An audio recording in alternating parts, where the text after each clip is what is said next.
लखनऊ का जरदोज़ी का काम सारी दुनिया में मशहूर है। बॉलीवुड से लेके शोरूम तक में ये काम आपको देखने को मिलेगा, लेकिन जीएसटी, डिमोनेटाइजेशन और कोविड-19 के लॉकडाउन ने इस काम को पूरी तरीके से कमज़ोर कर दिया है और इससे जुड़े हुए आर्टिशियंस जो थे, जो कारीगर थे, अब वो दूसरे काम करने के लिए मजबूर हो गए हैं। जरदोज़ी का हालात ये हैं कि जो रोज़ मजदूर काम करता है लेबर, वो 400 साढ़े 400 कमा ले रहा है। हम 130 से 150 रुपये, और वो भी लॉकडाउन हो गया है 4 महीने से। कभी बीवी का झुमका बेच रहे हैं तो कभी अंगूठी, कभी इससे उधार ले रहे हैं, कभी उनसे उधार ले रहे हैं। जीना हराम है। ये देखिए, मैंने वज़ीर आज़म को योगी जी को ख़त भेजा था कि आप 1000 रुपये महीना दे रहे हैं, मदद कर रहे हैं 36 लाख मज़दूरों की। तो हम भी तो मज़दूर हैं, हम भी तो हिंदुस्तानी हैं, हम भी तो तुम्हारे शहर वाले हैं, हमको क्यों बोल रहे? चिराग के नीचे अंधेरा क्यों? तो योगी जी के सेक्रेटरी, उसने डायरेक्टर ने हमको लेटर भेजा था कि आप वो किए, जरदोज़ों का नाम लिखवा के साइने करा के दिए, वो भी कर दी। आज तक कोई जवाब भी नहीं। अरे भैया, गाय भैंसों का चारे के लिए गवर्नमेंट पैसा दे रही है, तो हम फनकारों को क्यों भूल गए? ये कैसा नारा है, सबका साथ सबका विकास। अरे हम तुम्हारे शहर में रहते हमें भूल गए? ये कोई इंसाफ नहीं है। इस टाइम जरदोज़ी फनकार सबसे बुरी वक्त के दौर से गुजर रहे हैं। दरअसल मैं तो जरदोज़ी का काम करता हूँ ना सऊदी अरब में, तो वहाँ से मैं ये सोच करके आया था कि अपना मुल्क वापस चलते हैं, वतन वापस चलते हैं और चल करके मतलब यहीं कारोबार किया जाए अपनी फैमिली के साथ, परिवार के साथ में। लेकिन यहाँ के हालात इतने ज़्यादा बुरे हैं जरदोज़ी लाइन में कि जो है इस वक्त एक वक्त रोटी खाना बहुत मुश्किल हो गया है। तो और ये लॉकडाउन और ये जीएसटी, ये सब जो नोटबंदी ये सब हुआ, इसकी वजह से बिल्कुल ही ज़्यादा जरदोज़ी लाइन में बिल्कुल कमर टूट गई है। इसकी वजह से काफ़ी ज़्यादा परेशान हुए हैं। तो बस ये समझ लिए कि भाई परिवार को तो चलाना ही है, तो इसलिए हमने बस एक छोटी सी उधार ले करके जिस तरीके से भी हमने छोटी सी दुकान करी है ताकि अपने परिवार का पेट पाल सकें। मिसाल है, एक ऐसे ही कह रहे हैं कि 2000 कारीगर था, तो 2000 की जगह अब इसमें 700-800 कारीगर रह गया है। कोई बैटरी रिक्शा चला रहा है, कोई सब्ज़ी बेच रहा है। मैं खुद, मेरे भी तीनों लड़के इसी में थे, मैंने इसी में कमाया, छोटा मोटा झोपड़ा बनाया, बच्चों को पाला, शादियां की। लेकिन अब हालात ये हो गए कि मैं एक मसालों की दुकान करके बैठ गया। ये हालिया दौर में काम का उतार चढ़ाव तो ऐसा है कि जब से ये जीएसटी लगी है, जब से कारोबार तो बिल्कुल तकरीबन ख़त्म हो गया है। और मेहनत करके आदमी जो है कि मार्केट जाता है, वहाँ से दौड़ भाग करके कुछ ना कुछ लाता है। पहले हमारे यहाँ 40-45 कारीगर काम किया करते थे।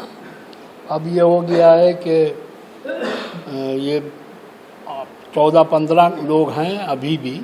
और आज पोजीशन ये हो गई है कि हम कारीगर को मजदूरी देने के लायक नहीं बचे हैं। कारीगर परेशान है, किस सूरत से है, इन लोगों का कैसे खर्च चल रहा है ये हम जानते हैं, और ये लोग भी जानते हैं अच्छी तरह से कि किस सूरत से हम मतलब कोशिश करते हैं कि किसी सूरत से इन लोगों का रोज़ का कम से कम होता रहे। ये मतलब 2000 रुपये, 1800, 1600 कमाने वाले लोग 1500, मतलब ये कम से कम हफ्ते में ये कमाते थे कम से कम। तो चलिए उसमें भी गुजारा चलता है सबका। लेकिन इस वक्त तो ये पोजीशन है कि 1000 रुपये भी मतलब होना बहुत मुश्किल हो गया है।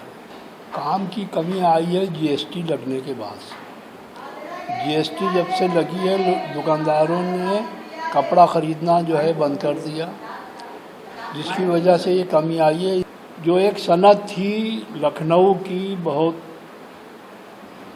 मतलब जिसके ज़रिए बहुत से लोगों को रोज़गार मिलता था, आज वो डूबती हुई नज़र आ रही है।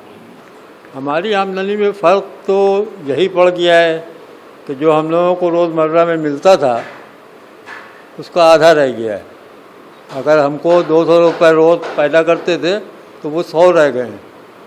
कारखानदार जो हमारा है, जो काम बनवा रहा है, वो कहता है हमारे पास काम है नहीं, हम किसी सूरत से गाड़ी चला रहे हैं, आपको एक नफरी सिलवाएंगे। इससे ये है कि बहुत हालात ख़राब हो गए इसके चक्कर में। जो काम था उसमें जीएसटी पहले दो, उसके बाद अपने काम करो। कारीगर से पड़ता नहीं आता है काम करने में, दुकानदार पैसे बढ़ाता नहीं है, माल जाता नहीं है, एडवांस पैसा दो, मटेरियल तो महंगा होता चला जा रहा है।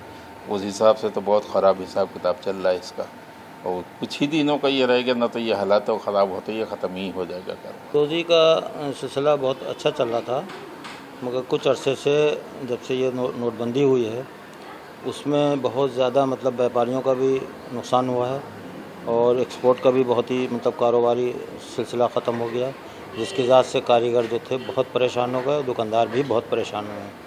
उसके बाद जीएसटी वगैरह का सिस्टम शुरू हो गया, उसमें और ज़्यादा लोगों को परेशानी बढ़ गई। इस वक्त पोजीशन ये है कि जो मज़दूर जो गारा और गुम्मा उठाता है वो 400 रुपये लेता है, और जरदोज़ी की इस वक्त जो कारीगरी की 8 घंटे की मजदूरी है वो बहुत ज़्यादा है, तो 200 रुपये है। तो 200 रुपये में अपने बच्चों का पेट पालना जरदोज़ों के लिए बहुत, उसका नतीजा ये हुआ है कि हज़ारों की तादाद में, मतलब जरदोज़ लखनऊ के अंदर लाखों की तादाद में थे, मगर अब बहुत से जरदोज़ हैं जिन्होंने अपना कारोबार दूसरा शुरू कर दिया है, और हालात बेहतर नहीं हुए तो हो सकता है जरदोज़ का वजूद ही ख़त्म हो जाए यहाँ लखनऊ में। लखनऊ में अपना काम, मेरा कारोबार तो यही है जरदोज़ी का, लेकिन ये काम ही नहीं है तो परेशानी तो आएगी, इसीलिए ये करके बैठे हैं। काम क्यों ख़त्म हो गया? काम ये लॉकडाउन की वजह से, लॉकडाउन लगा, काम बंद हो गया मेरा। फ़र्क ये पड़ा है इस वक्त पे आरी जरदोज़ी का काम एकदम ही नहीं है, और इंतहा ये आज मोहरी पे हम बैठ के दूसरे के मोहताजी में और खैरात में हम दुकान लगाए बैठे हुए हैं। मुझे किसी वक्त में भी वो हमको धक्के मार के दुकान हमारी फेंक सकता है। आज मोदी जी की सरकार ने हमको ये इस जगह पे पहुंचा दिया, और लिहाजा जब हुकूमत पूरी दुनिया पे हुकूमत करती है, सारी दुनिया का टैक्स लेती है, वाटर वर्क्स लेती है, हर चीज़ लेती है, तो उसको ये भी फ़र्ज़ है हमारे इंडिया में कितने लोग भूखे मर रहे हैं, कितने प्यासे हैं, कितने पैसे वाले हैं, कितने पैसे वाले नहीं हैं, उनको उसकी मदद खुद पहुंचाना चाहिए। खाली लेने का दम रखती है हुकूमत, देने के पास नहीं है। हम लखनऊ के जिस कारखाने में बैठे हैं यहाँ पर कभी 24-25 लोग काम किया करते थे, आज यहाँ पे आधा दर्जन से भी लोग कम हैं। सरकार की तरफ से कारोबारियों को कोई मदद नहीं मिली है। कई बार मुतालबा भी किया गया है, कई बार मांग की गई है सरकार से कि मदद दी जाए आरी जरदोज़ी का काम करने वालों को, लेकिन अभी तक कोई मदद नहीं आई है। अगर यही हाल रहा तो लखनऊ के आरी जरदोज़ी के काम जिसकी चमक अब फीकी पड़ी है, शायद आने वाले कल में ये काम ख़त्म हो जाए।